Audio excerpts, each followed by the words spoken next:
Welcome to the Tech Egg. Don't get scrambled. Enjoy the video. You already have the essentials. Now begin. Open the Google Home app and select your speaker. Tap Settings, then Services, and choose Music. Once there, add or link a service and pick YouTube Music or YouTube Premium if available. Make sure the account shown matches the one used on your YouTube app to avoid permission conflicts. If prompted, confirm account access and grant the required permissions. This links your identity and allows voice access to your YouTube content. Once linked, authorize the connection by following the on-screen Google consent prompts. You must accept media and device permissions.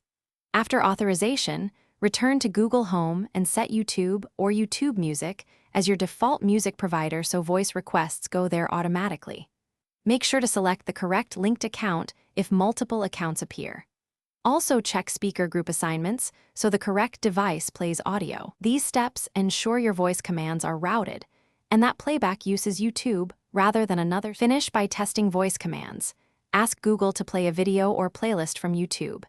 If playback fails, power cycle the speaker and your router. Once done, retry the command. Make sure the Google Home app shows the linked YouTube account. Mismatches often block playback. If problems persist, remove the link and relink the account in the Services Music menu. Relinking refreshes permissions and tokens. This single troubleshooting tip resolves most stubborn connection errors and restores normal voice control. Thanks for watching. Consider subscribing if I helped unscramble your problems.